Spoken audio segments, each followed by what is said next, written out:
Let's move on to the rugby this weekend, and I'm delighted to say we've got Mike Tindall with us. Mike, good morning to you. How are you? Good morning. How are we? Well, we were just thinking back about how we phoned you up a couple of years ago, essentially to taunt you about how great our rugby team was and how crap your team was at the time. And ever since, you've been handing us our ass routinely and coming on and laughing at how bad we are. So, thanks for that one. I don't think I've ever laughed. I was very, I would say, mildly smug about the fact that I predicted it. I called it right, but that's about as far as I'll go with it. Well, you know, we certainly felt it anyway. The sting of it. I mean, when we think back, the arrogance on our part was like, "Oh, sure, I don't think any of your team would make our team at all." And well, it's fair to say the tables have turned. Yeah, I think so. Look, I think going back to that, it was great to see Ireland in that sort of mood because they had won that many games. They were top. They were number one in the world. They'd beaten New Zealand a couple of times. There was a reason that you were there. I don't think it was over the top, but it just got a little bit far when you think of how many good players there still were in that England squad. I think it's going to be interesting this weekend. You know, I think losing it's going to give you an idea of post-Sexton sort of how that's going to look with him not being in the team. I think it's sad that Robbie Henshaw's not made it, but it's just whether Billy Burns starts. Obviously, you know, you got your fair shares of tough deals on the weekend in losing both your fly halves that were involved. And yeah, it's going to be interesting. I think Ryan's going to be a great choice as captain. I think, you know, 24 years old, he's obviously captained the under-20s to the final that they got to. So he looks like he is going to be a leader of the future. So maybe it could be a good thing going forward in terms of testing his leadership values. And I think, you know, if you look at the two matches that were played on the weekend, Ireland obviously dominated Wales and England got the job done, is the best I'd say, against Georgia. So England need to raise their game if they're going to win this weekend. Where are this England team at the moment in their evolution, and how important is this tournament for them? Is this kind of a staging post along the way, and so we expect to see them try some stuff out, or is it just about hammering the hammer? Yeah, I don't know really. That was the tough thing when I sat down sort of thinking about how people are going to approach this Autumn Nations Cup. It's like, are people just going to give new blood a chance and basically give themselves that little bit of freedom of maybe losing? Whereas, you know, you look at someone like Wayne Pevak now, he's in the rock and a hard place. He just needs to get some results on the board. Whereas I think other nations are in that place where they can try players. I think England did that last weekend, and as you can see now, obviously with Jack Willis being dropped out of the squad, that those changes are coming back to a more familiar look of the back row being Curry, Vunipola and Underhill. So, and then George Ford coming back in. So you're getting to see a bit more of what you'd say a recognised team.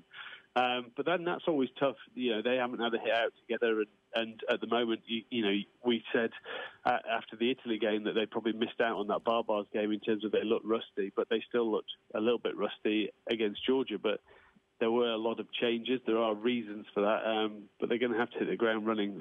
Big first 20 against Ireland if they want to make sure they can keep that record at home. Well, literally hitting the ground running has been the thing that has caused Ireland so many problems against England over the last couple of years. The sheer power, the force, the line speed with the ball, without the ball has been the thing that has made Ireland suffer post 2018. From your perspective, Mike, how do you play against that when a team are that powerful, when a team are that quick off the line? Yeah, look, it all comes down to ruck speed. I would say the biggest thing in rugby now, if you want to play and be able to use the ball and use space, is ruck speed. You have to get that ball up and away. And you know, when teams have done that against England, you will make yards because you just can't generate that line speed. So it gives you so many more options. So yeah, I think Ireland will be looking to do that. What Ireland have also looked at is if you can get your 9 running as well, and then have people running inside and outside 9, or smart plays with the 10 back inside to a winger. That's where you can pick up the not so quick people on the inside. But Ireland have exploited that in the past, but it's getting to be you're getting so few opportunities to do that you have to be so clinical. But if you look back at that Wales game, how clinical Ireland were, I mean, for England just can't afford to give Ireland penalties to get field position because they are still deadly from their set piece and from their pick and go game and their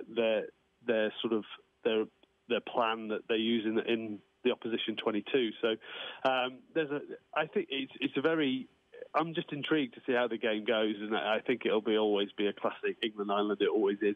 It'll be a humdinger. I think it'll be physical. I mean, you look at that Ireland-Wales game and how feisty it was. I think it'd be great to see another bit, the occasional dust-up and getting in each other's faces, and see, because I love that. And then let's see where the dust settles at the end of the game.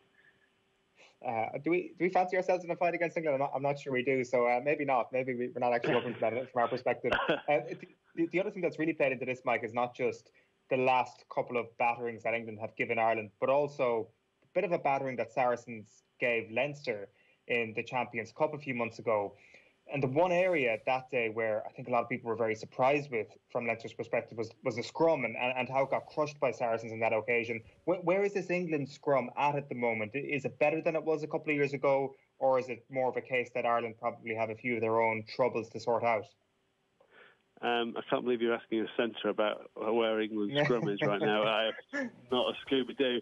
Look, I think England have always prided themselves on that, but I think sometimes scrums are all about interpretation of referees as well. As a back, I would say let's just get it in, let's get it out, because it's the best time for backs to, in terms of numbers versus numbers, you can always create a numerical advantage, but forwards just love a good cockfight, as it were. And I think both are renowned for their set piece and built on that fact. But I do think on any given day one can dominate the other, and it's making sure unfortunately nowadays it's making sure you get that referee on side, and then you can sort of push the ascendancy. So first two scrums are going to be massive, and both teams will be going to look for dominance. England, if they revert back to their sort of usual front rows, we know what we'll get with those, but then the Ireland boys that are playing against them know exactly what they can bring, and vice versa. So it's about who can get the upper hand in those early scrums and sort of sway the referee on their side, and they'll probably have the ascendancy. Mike, is it fair to say that the English rugby public's relationship with Eddie Jones is as settled and loving as it's ever been? Because it felt like they had a kind of its complicated relationship status from the get-go until the World Cup, really. Yeah, well, it's the whole nature of sport now, isn't it? We lost the France first game of the Six Nations, and everyone's like, right, Eddie's lost it, sack him. And then we go on and win the Six Nations, and oh no, Eddie's great. I think the way that how our media works, and then also how Eddie throws those sort of curveballs into our media and also everyone else, I think it makes him have a unique relationship. I think the most important thing is the players seem to love playing for him, and if you can get that, that's the biggest thing in coaching. If people buy into what you're trying to do, you look at what Underhill's been saying around the competition around back row, and it's only going to be better for the squad. And I know it's a very PR and media savvy line, but I think they actually genuinely believe it. They're there to get better. But he's done. You can't argue with the job. He's done. He's been unbelievable. And it's good that he's going through to the next 4 years and through to the next World Cup, and hopefully he can go one step better than what he did last year in 2019. Yeah. It feels like he also has a style of play that suits English rugby's identity, where it does play to the power of the forwards, but at the same time has a swagger about the attacking play, and that's very difficult. It's hard sometimes to match the swagger with the physicality required to give you the freedom to play with the swagger. Yeah, it's a very fine balancing act, and I think take the Georgia game. I think they got that wrong. Obviously, they wanted to attack their forwards and dominate them. People said it goes back to the training session 2 years ago where it was a full-on dust-up. And so they ended up having 5-6 scrums. For the first 20 minutes, there was like 7 scrums in their 22, and when they kept getting penalties going after them, whereas I think it would actually sometimes be better to take 3 and kick, and you've got more freedom from midfield to attack against a team like Georgia.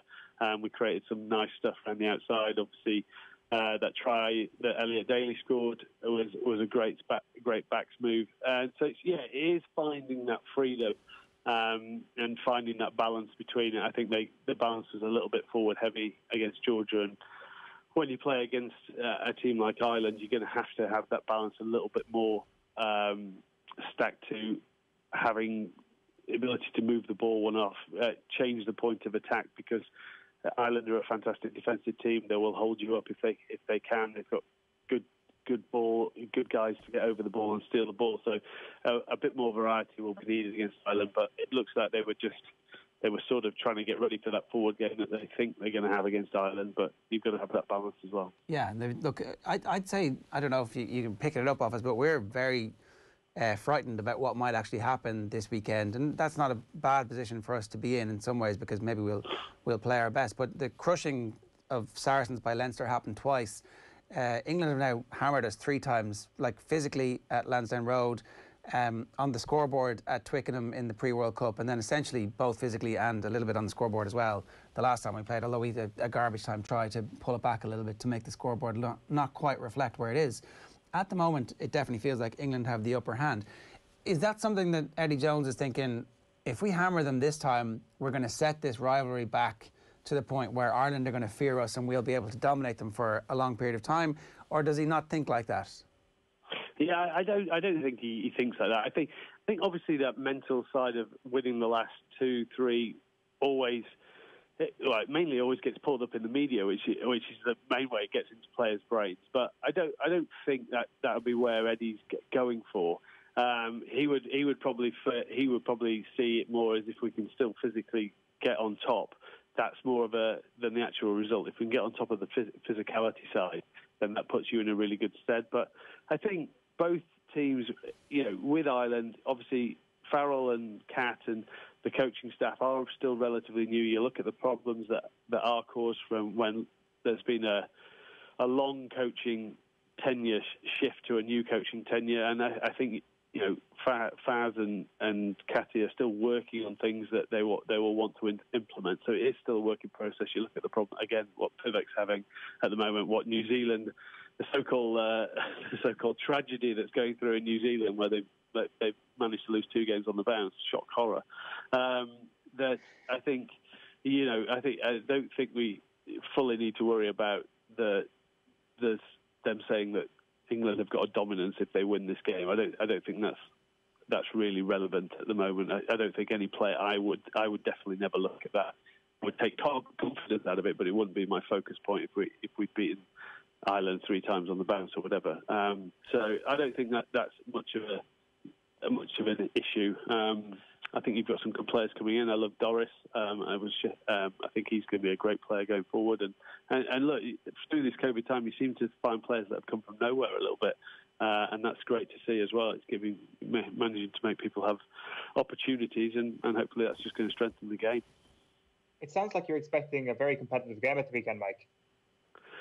Well, at the moment, what I've seen from England in the last 2 games, they're not on this. They haven't hit their straps yet, and whereas I think Ireland are in a far more stable position and looking, they were so good, clinical in the way that they played.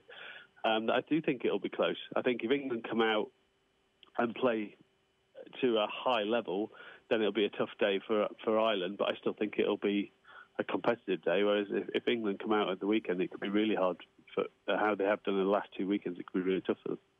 Mike, you've been characteristically very nice to us here, and on not even a hint of smugness this time. So fair play to you. Thanks a million for making the time to talk to us.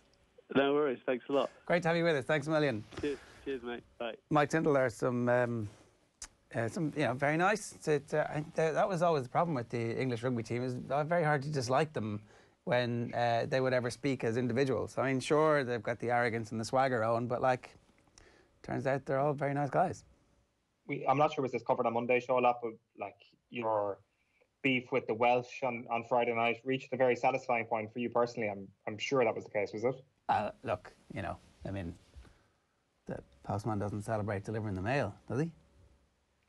You would take Ireland beating Wales forever instead of Ireland ever winning a World Cup, I dare say. No. That's just look. I think you're mischaracterising this. I mean, they're obviously the most annoying fans in the Six Nations, and the team, interestingly, always talk about the rivalry because Gatlin stoked it, and it was a brilliant, inspirational thing that he managed to do to get way more Grand Slams with a slightly less talented pool of players than we had, and to reach further in the World Cup than we've ever done in our history. And You know, they really should have been in the World Cup final.